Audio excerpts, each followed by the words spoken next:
Candlelight reflected off the silver anchor etched onto my sister's necklace. It was an ugly piece of jewelry, and something Eulalie would never have picked out for herself. She loved simple strands of gold, extravagant collars of diamonds. Not that. Papa must have selected it for her.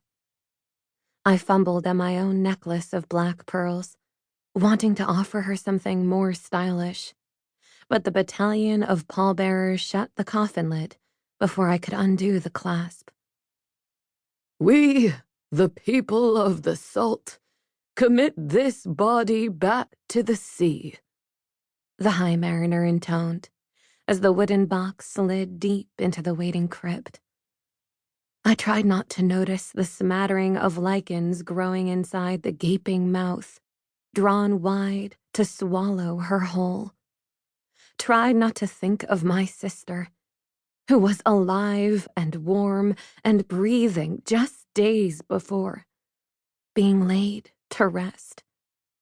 Tried not to imagine the thin bottom of the coffin growing fat with condensation and salt water before splitting asunder and spilling Eulalie's body into the watery depths beneath our family mausoleum. I tried, instead, to cry.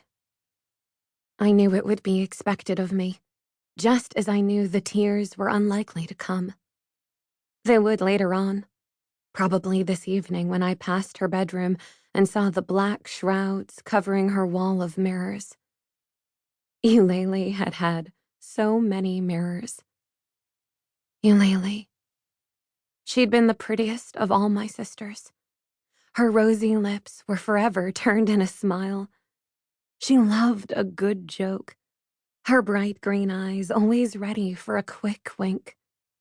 Scores of suitors vied for her attention, even before she became the eldest Thaumas daughter, the one set to inherit all of Papa's fortune.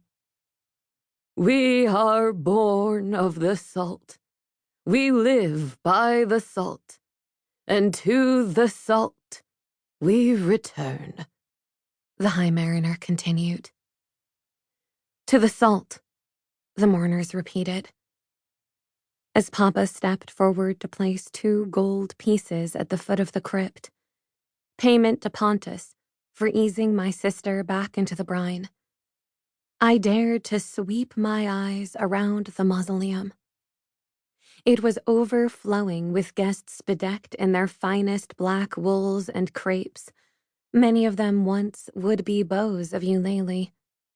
She would have been pleased to see so many broken-hearted young men openly lamenting her. "Annaleigh," Camille whispered, nudging me. "To the salt," I murmured. I pressed a handkerchief to my eyes, feigning tears. Papa's keen disapproval burned in my heart. His own eyes were soggy, and his proud nose was red as the High Mariner stepped forward with a chalice lined with abalone shell and filled with seawater. He thrust it into the crypt and poured the water onto Eulalie's coffin, ceremonially beginning its decomposition. Once he doused the candles flanking the stony opening, the service was over. Papa turned to the gathered mass. A wide shock of white streaked through his dark hair. Was it there yesterday? "Thank you for coming to remember my daughter, Eulalie." His voice, usually so big and bold, accustomed to addressing lords at court, creaked with uncertainty. "My family and I invite you to join us now at Highmoor for a celebration of her life. There will be food and drink and—" He cleared his throat, sounding more like a stammering clerk than the 19th Duke of the Ceylon Islands. "I know how much it would have meant to Eulalie to have you there." He nodded once, speech over, his face a blank facade. I longed to reach out to ease his grief, but Morella, my stepmother, was already at his side, Her hand knotted around his. They'd been married just months before, and should have still been in the heady, blissful days of their joined life. This was Morella's first trip to the Thaumas mausoleum. Did she feel uneasy under the watchful scrutiny of my mother's memorial statue? The sculptor used Mama's bridal portrait as reference, transmitting youthful radiance into the cool gray marble. Though her body returned to the sea many years ago, I still visited her shrine nearly every week, telling her about my days and pretending she listened.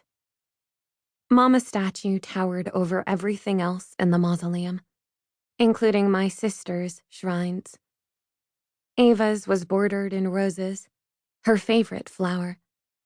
They grew fat and pink in the summer months, like the plague pustules that claimed her life at only 18.